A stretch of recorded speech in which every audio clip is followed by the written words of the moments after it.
how branding inspires people to perform, okay? So the first point I want to make, the first thing I want you to consider is that in fact, this is a real important point, companies don't make things happen, people do.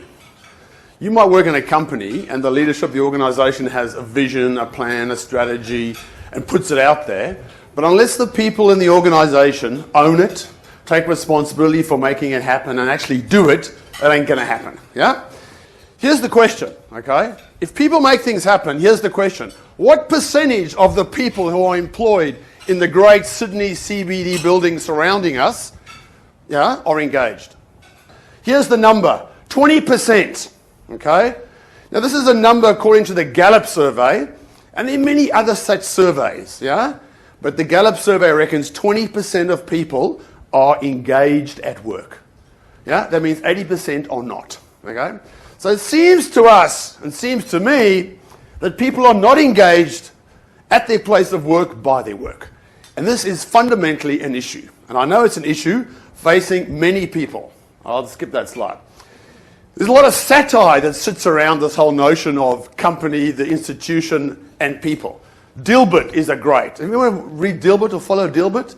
So here's the Dilbert cartoon. Employee satisfaction has doubled since last year. The credit goes to our new program of firing smart people. You're safe. Yes. Yeah? It's that sort of satirical, tongue-in-cheek kind of look at all the endeavors of great organizations and all the things they try and do. At the end of the day, it's often not the right thing. And when you look at the Harvard Business Review and Fast Company and the sort of magazines that are, you know, in the business zone space, these are some of the covers in the last 12 months, yeah? Getting the best from your people. I gotta get a life, man. Work is crazy. The value of happiness, yeah? That's the Harvard Business Review, yeah? Cover story with a smiley face on it. Harvard Business Review, how to keep your star talent, how to build a culture of trust and collaboration, the real leadership lessons of Steve Jobs. This is a pressing, burning business issue.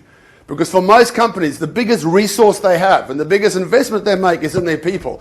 And yet they turn up to work and they're only giving 20%. 20% are engaged. The other 80% are not engaged. They're not getting the best out of them. And when you do get people who are engaged, it's a good thing, okay? In other words, does engagement impact on performance? And of course it does. The Gallup study, and this study was done around the world, yeah? Massive, massive study on employment and people and their engagement in organizations. Top half of employee engagement show on average 86% higher success rate in customer metrics, 70% higher success in lowering turnover, 70% in productivity, profitability, safety figures, etc., etc. Happy people are good for business, guys. Happy people make more money. So the goal here, and this is a slide that someone will recognize, hey Mel, is to release workers from captivity so they can grow and thrive. You get that? Remember the blue-collar factory where you went in and did mindless little chores? Well, the office has become the white-collar factory. For many, many people, it's dull, it's boring, it's not an outlet for me to express myself and be creative. And for many people, it feels and tastes like that. For us, the way to deal with this and release workers from captivity is through branding, okay? And I want to make 3 points around branding. The first is, what do people want at work? I then want to talk about the concept of having brand on the inside of an organization as opposed to brand on the outside, which is the usual understanding of brand that we all have. And the third is the meaning-making machine and how to create and put that meaning into the organization and into your people's hearts and minds. First thing, what do people want at work? Yeah?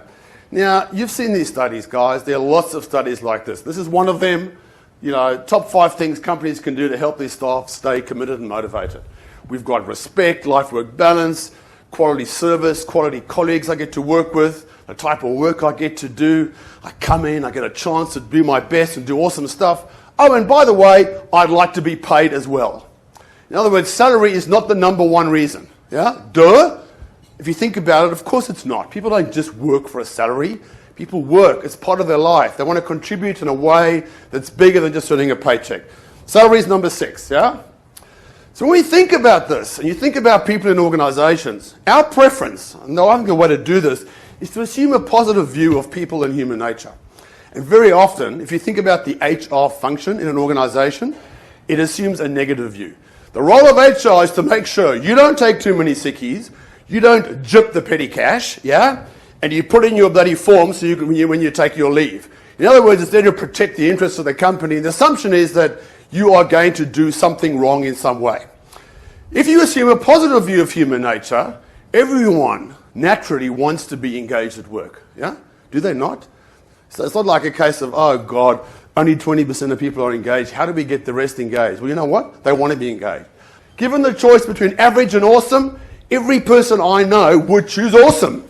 Why wouldn't you? You see that thing there? It's a potato. You know what happens when you put a potato in the corner of a dark room when it's pitch black, yeah?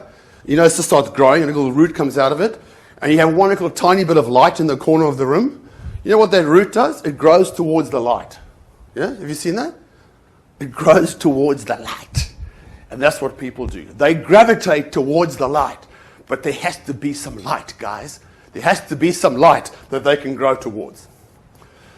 So these are the KPIs for the new talent economy. The key performance indicators: pride, ownership, satisfaction, happiness. Yeah? These are the things that people are wanting. Fundamentally, when you talk to people about what it's about, these are the KPIs. And underneath it all is this fundamental thing. People need connection. People need empathy. People need open communication. We do. You do. I do. We all do. We call it branding. Yeah? This is the language of brand. Who are we? Where are we headed? What do we do? How do we do it? Why do we do it? You've seen this sort of language before. And what often happens, and this is a bit of our blueprint and how we work, yeah? And this blueprint drives brand on the inside, brand on the outside. But this is what tends to happen, okay? When people sit around in big committees making decisions about, you know, guided by a relentless, put in heartfelt adjective here, focus on cliche, another cliche, and yet another cliche. In other words, you kind of get the cynicism that sits around this.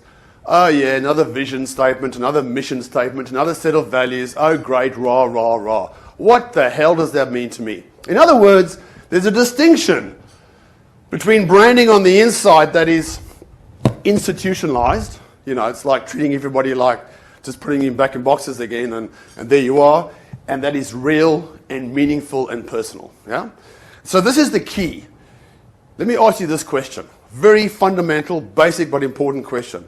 What are the attributes of a peak performer? Like peak, best of the best, on fire in any company or business. Empowered. Focused. Yeah? That language, we can go on and on, that language. Are those words in job descriptions? Are those words in your job description? Empowered, engaged, and motivated? Is that on your CV, the one time you actually package yourself and sell yourself to a company? Empowered, motivated, self-individual, just hire me now, you know? We don't play that game, do we? The CV is quite a serious document. It's my experiences and what I've learned. 3 little tricks about branding on the inside that we've learned as well. 3 little ingredients that really make this thing fly. First thing is start at the top. Second thing is capture your truth. What is our truth? What are we really and fundamentally about, honestly? And the third thing is tap into people's intrinsic motivators. Here's the last bit, the meaning-making machine. So we think of brand, therefore, as a meaning-making machine. It creates meaning and purpose. What is our purpose? And it plays out like this, okay? So purpose is a grand idea, a grand ideal. This is how it plays out. In your life, and in every single person's life, sitting out there, working in their little cubicle, they've got 2 lists of things they've got to do every day. There's stuff they have to do, and there's stuff they like to do.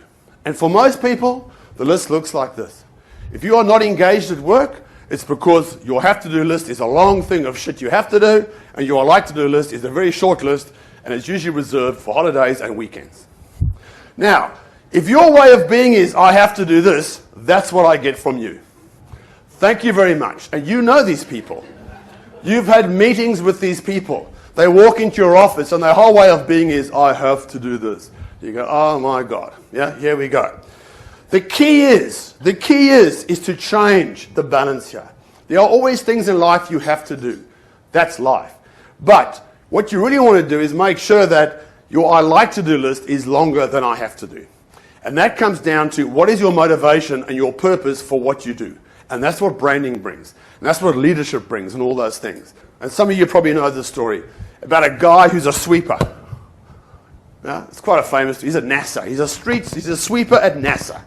I bet you just live for weekends and holidays. No, I'm not a sweeper. I am playing my part in landing man on the moon. I'm playing my part, in doing the Star Trek Enterprise, exploring and going where no man has gone before. I'm the sweeper. I'm not the guy on the rocket, but that's what I'm about. That's the purpose. That's the greater glory why I'm here. In the same way, every company has that. And the thing is to find that, identify that, and put that out there. And people, like the potato in the corner, will aspire to that and latch onto it in their own unique way. And that way, you can have a really powerful brand happening in the organization.